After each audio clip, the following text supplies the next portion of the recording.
están? ¿Qué dicen? Bienvenidos a otra emisión de Desde la Vida, formato COVID-19, como digo siempre, el formato pandemia que adoptamos para poder informarte todo lo que te haga falta a vos que perteneces al colectivo de las personas con discapacidad.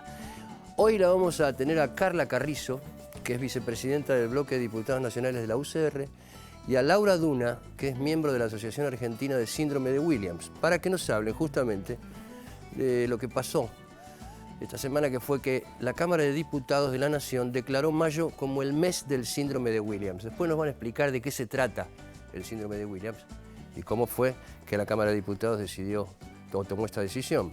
También la vamos a tener a Florencia Cambareri. Ella es activista por la discapacidad.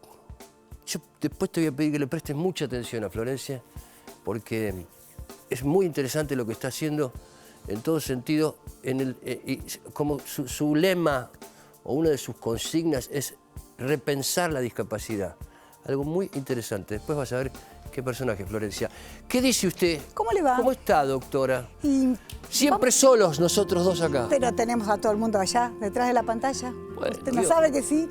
Bueno, yo les voy a contar hoy algo que les va a interesar mucho. Es un régimen excepcional que tenemos para importar medicación cuando no está aprobada por el ANMAT, que es el organismo nacional que aprueba todos los remedios que vos tomás acá en la Argentina. Es muy importante porque vos podés hacerlo. Muy bien, doctora. Bueno, estamos ya en contacto con Carla Carrizo y con Laura Duna. ¿Cómo les va? ¿Qué dicen? Muy bien, muy bien. Primero agradecerles y felicitarlos por este espacio que nos dan también. Me encantó lo de cambiar el enfoque sobre la discapacidad, así que vamos a escuchar también a Florencia muy atentamente. Así que buenísimo. Les agradecemos muchísimo el espacio. Bueno, gracias a ustedes por estar. En principio le voy a preguntar a Laura que nos cuente a mí y a todos los que nos están viendo de qué se trata el síndrome de Williams. Bueno, muchísimas gracias por la invitación, como dijo Carla. Para nosotros es muy importante. El síndrome de Williams es una lesión en el cromosoma séptimo. Es una parte microscópica del cromosoma lo que falta, y eso comprende, según lo que se tiene entendido hasta hoy día, alrededor de 28 genes. Dentro de estos genes hay algunos que han sido estudiados y otros que no. El más estudiado hasta la fecha ha sido el gen de la elastina, y por eso se pudo comprobar que hay determinadas características en todos los pacientes con síndrome de Williams que son comunes, que afectan, traen problemas cardíacos, por lo cual puede producirse problemas en la aorta. También problemas pulmonares, también otras características como es la baja talla y peso, hipercalcemia. Esto ya no tendría que ver con el gen de la elastina, pero bueno, son todas condiciones que tiene una persona que padece o tiene esta condición genética. Decime, y ustedes como grupo minoritario, ¿cómo se venían manejando respecto a las necesidades que tiene esta enfermedad tan atípica? Bueno, a pulmón. La verdad que a pulmón, porque este es un trabajo hecho por los padres. La asociación tiene un poco más de 20 años. Se empezó reuniéndose en una plaza, literal es esto, donde se empezaron a reunir padres que encontraban un vacío legal en primer lugar. Como suele pasar en muchos casos de enfermedades poco frecuentes, siempre son padres que se juntan, ¿sabes? Se lo hemos visto muchas veces. Claro, las problemáticas son variadas, la falta de información, es un síndrome catalogado como tal con poco tiempo. Su descubrimiento y determinación y adquirió ese nombre data del año 1968, es decir, que para este tipo de cosas es poco tiempo. Muy nuevo. Pero en el transcurso de ese poco tiempo hay muchas vidas en juego, y bueno, lo que se trató es de unir experiencias, que así comenzó la asociación, uniendo experiencias de los padres, intercambiando las mismas y bueno, y logrando avanzar cada uno desde su lugar y con la impronta propia de cada familia, obviamente. Bueno, para ilustrarnos un poquito más, tenemos un spot que queremos pasar para ilustrarnos un poco más sobre el proyecto del síndrome de Williams. Vamos a verlo. Hola. Hola, soy Agustín. Hola, soy María. Hola, soy Tomás. Hola, yo soy Diego, ella Julia. Tengo síndrome de Williams y necesitamos tu ayuda. Hay muchas argentinas y argentinos que no tienen el diagnóstico. Y en esta pandemia somos un grupo de riesgo. Estoy bastante preocupada por el tema de la salud, por el coronavirus. Tenemos problemas cardiológicos y pulmonares. Que nos ayudemos como yo hice el tratamiento. Es importante que salga la ley. La ley de concientización. Necesito que aprueben la ley de Congreso. Ayudarnos a firmar la petición. Ayudarnos firmando la petición. Gracias. Muchas gracias. Gracias, te amo. Necesitamos que voten la ley para mirar nuestra salud. Chao.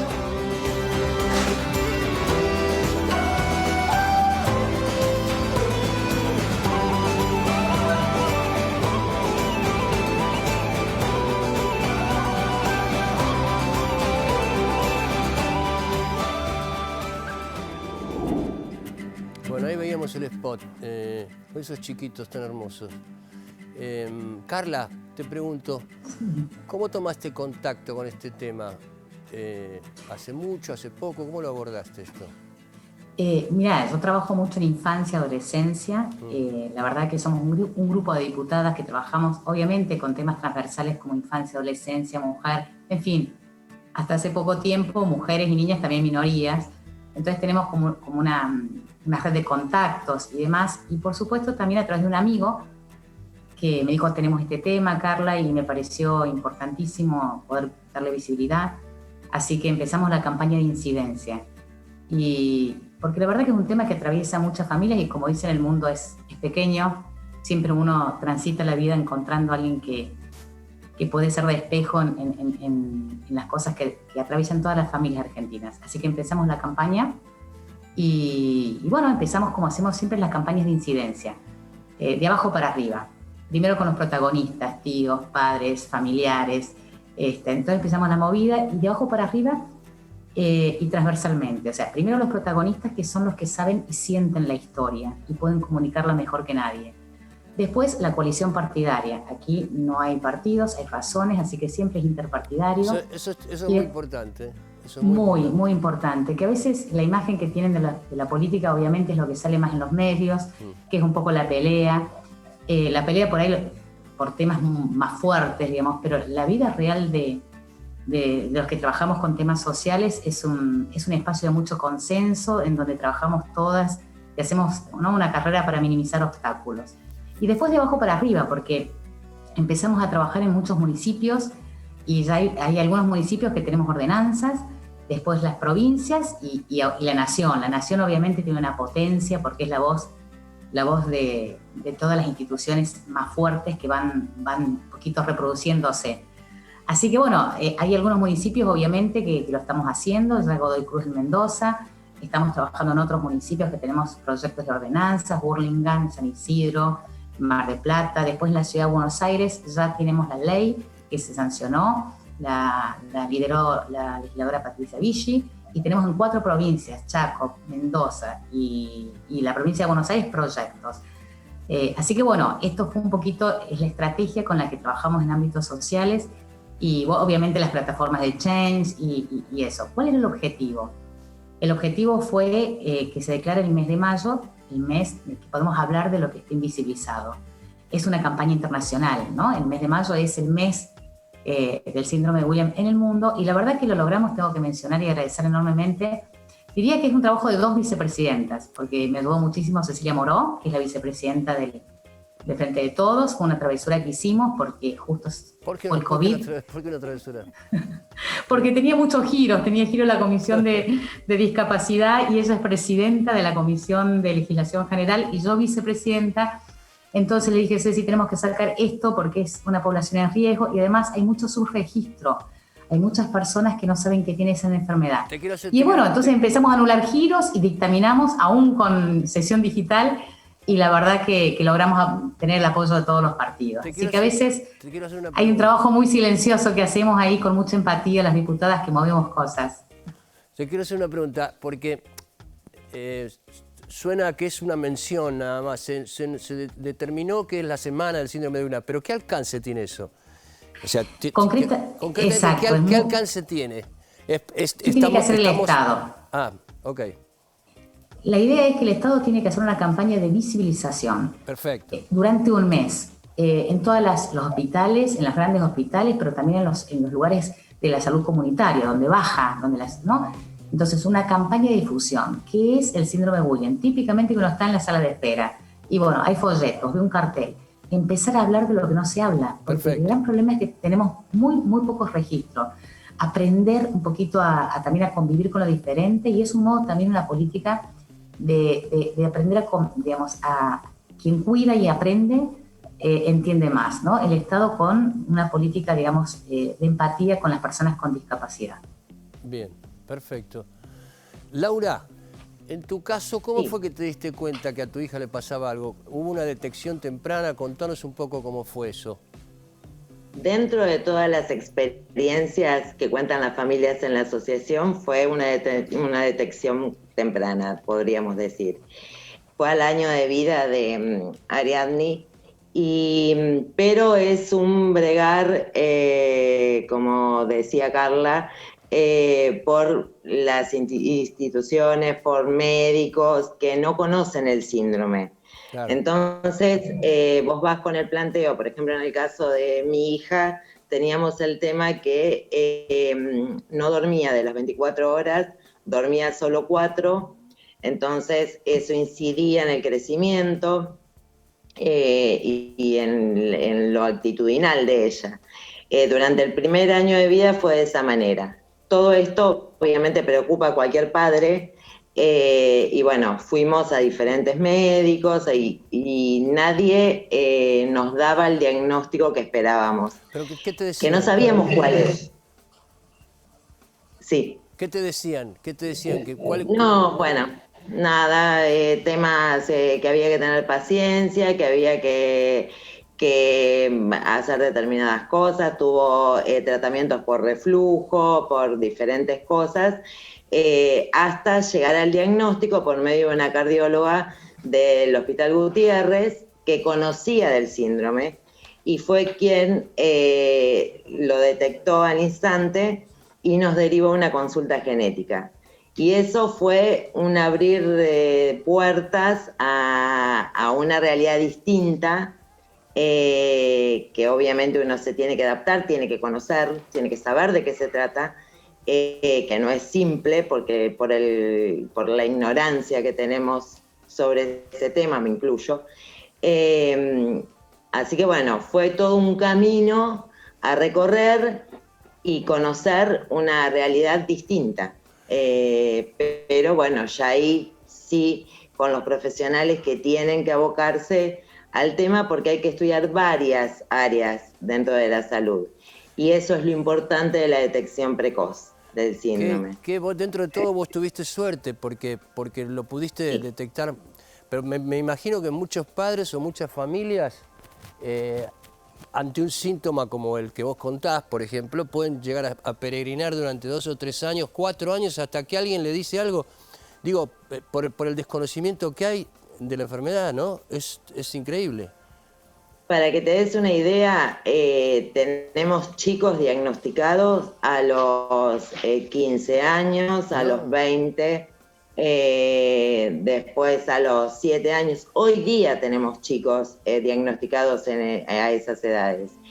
Y tenemos algo muy también importante, que cuando no pasa por un tema de salud, porque después, con el correr de los años, al crecer ya estos cólicos desaparecen, pierden un momento muy importante de su vida, porque no logran el desarrollo en cuanto al conocimiento y la escolarización que debieran lograr. Me imagino, y claro. esto es sumamente importante, porque esto incide de manera directa en lo que va a ser la vida de adulto de esos chicos. Claro. Y esa es nuestra gran preocupación, y por eso agradecemos muchísimo esta iniciativa y el hecho de haberse puesto al hombro la ley, que es lo que hizo Carla realmente. Bueno, acá la tengo a la doctora Silvina. ¿Usted quiere hacer alguna pregunta, doctora? Pero sí, me encantaría. Hola, ¿cómo les va a ustedes?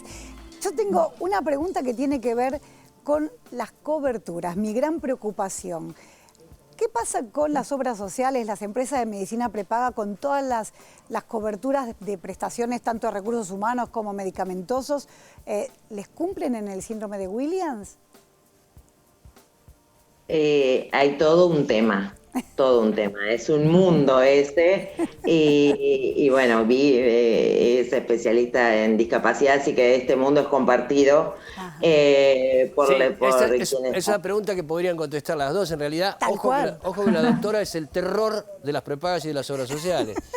Así que es una pregunta... Bien, entonces estamos con la persona indicada. No, porque ¿sabés por qué te lo digo, Carla? Porque es muy interesante cuando lo que vos dijiste antes. A veces nosotros tenemos unas imágenes de los políticos, sobre todo nosotros haciendo este programa durante tantos años. A veces tenemos imágenes de los políticos que este tipo de temas los abordan esporádicamente, ¿viste? Hemos visto casos como el síndrome de Williams a lo largo de... Hace 14 años que estamos haciendo este programa, imagínate la cantidad de casos que vimos. Y me parece interesante que vos trabajes con políticas asociadas a las minorías, ¿no? Me parece interesante. Y hay dos cosas muy importantes que vos preguntaste y que me olvidé y ahora las quiero decir. También esto no solamente sirve para instalar en todo lo que son los médicos, el ámbito, los agentes de salud, para aprender a reconocer el síntoma, sino también para visibilizar las investigaciones que se están haciendo, ¿no? Los investigadores están investigando el síndrome, el Centro Nacional de Genética Médica, así que también es, ahora que viene el presupuesto, debatimos el presupuesto en septiembre, es también poder luchar para que se sigan haciendo investigaciones. Ahora que con todo el tema del COVID hemos descubierto la importancia de los investigadores en medicina, y hay un centro que trabaja sobre todo lo que es la genética médica. Así que también es posicionar a esos investigadores para que se empiece a hacer un circuito de conocimiento y de cuidado más sostenido. Y después, lo que dijeron ahí es fundamental, como a veces hay una detección tardía, los pediatras siempre piden el tema de que no se demoren en solicitar el certificado único de discapacidad para poder acompañar todo lo que es el acompañamiento terapéutico, que no es solamente de medicamentos, sino también de mucha terapia, digamos, ocupacional y de estimulación.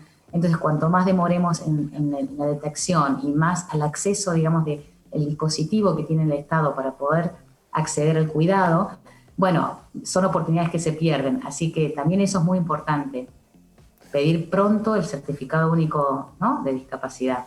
Hablando del certificado único de discapacidad, Laura, viste que algunos padres dudan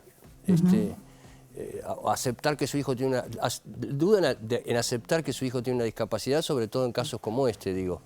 Pero para nosotros el CUD es fundamental, para todo, para todo. ¿Vos crees que también es un estigma para los chicos?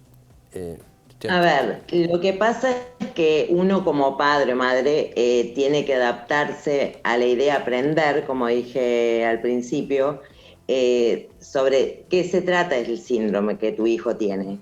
De ahí en más abrís un abanico de posibilidades, pero frente al conocimiento concreto de qué se trata, saber cómo actuar, el tener, como decía Carla y la doctora, el tener los medios sin mayores escollos para llegar al diagnóstico preciso, ver si se trata de un tema de salud. Nos pasa a nosotros que por ahí hay temas de salud que son los primeros a solucionar, obviamente, y después necesitamos de todo un apoyo multidisciplinario que se requiere. Entonces, todo eso lleva, primero es el padre o madre que tiene que se entera, que toma conocimiento del síndrome, ver de qué se trata. Eso ya es un shock por la ignorancia propia que tenemos. De ahí en más tenemos el batallar de todo lo médico, como ya hablamos, y hasta llegar al certificado único de discapacidad.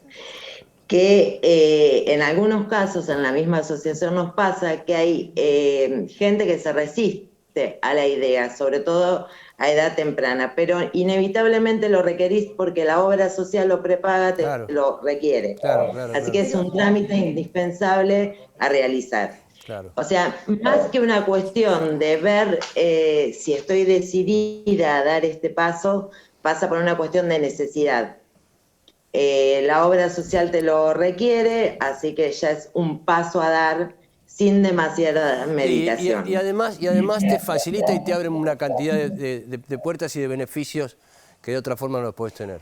Bueno, a ver, tenemos tiempo para una pregunta más de la doctora, ¿sí? Doctora. Más que nada contestarle o hacerle la siguiente consulta a ustedes. Estamos ante una patología que, mejor dicho, es un síndrome, o sea, es un conjunto de signos y síntomas, no es patología per se, pero ¿no está encuadrada dentro de las enfermedades poco frecuentes que tiene un régimen legal autónomo? Sí, claro.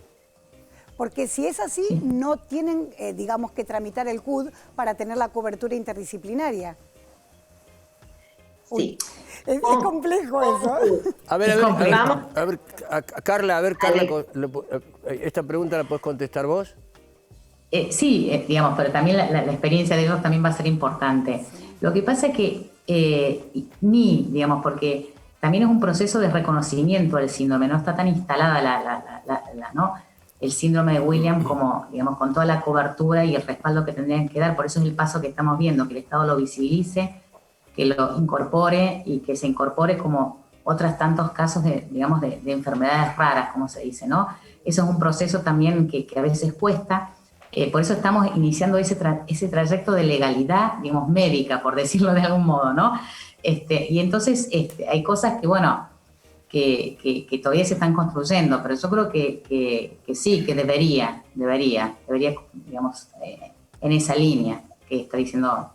Porque si es un síndrome que es de poca frecuencia, obviamente tiene que tener el mismo acceso como tiene la 26689, que es de esas patologías, que son más de 8.000, una de ellas debe ser obviamente el síndrome de Williams. Por eso digo, para que de repente no tengan tantas denegatorias, porque seguramente hay muchos rechazos de la tramitación o la gestión del CUD, ¿no? No, en cuanto a eso no hemos tenido inconvenientes porque uno ya va con un análisis genético. En realidad, para determinar esto que conté al principio, que es esta lesión del cromosoma séptimo, se realiza mediante un análisis que se llama FISH. Eso es una extracción de sangre. ¿Cómo es FISH, no? FISH. F-I-S-H, FISH. Exacto. Es la extracción de sangre, eso con lo cual se hace un análisis genético, como ya dije, y se inserta en la cadena de ADN un reactivo fluorescente. Cuando el reactivo fluorescente florece en la parte del cromosoma séptimo que falta, es porque existe lo que se llama el síndrome de Williams. Ese sería el diagnóstico, no es invasivo, como se podrá ver, es algo muy simple. Entonces uno va a solicitar el CUD con el certificado, el informe genético. Claro. Entonces eso no suele ser muy complicado, al menos en la experiencia que tenemos como asociación. Bueno, lo que sí es muy complicado es el resto de las cosas. Bueno, con las obras sociales, que era el tema que habíamos hablado antes. Bueno, les agradecemos mucho por toda esta información. Gracias a las dos por estar. Y ya saben, les digo a las dos, que si necesitan que nosotros amplifiquemos algún mensaje, comuniquemos algo, acá estamos para eso, para siempre, cuando ustedes lo necesiten. Bueno, cuando llegue el Senado y la apruebe, le vamos a llevar la noticia para que festejemos un sábado a la mañana. Por favor, te lo pido. Que esperemos que sea pronto, ya lo vamos a meter. Ojalá que vuelva toda la normalidad o que la anormalidad deje de ser la normalidad y entonces vengan a festejar al piso cuando sea ley. Dale, les mando un beso a las dos. Bueno, Chau. muchísimas gracias. Gracias a ustedes. Gracias a ustedes. Chao. Gracias por la invitación. Bueno, interesante, doctora. Muy esto. lindo. Bueno, vámonos a un corte y enseguida venimos.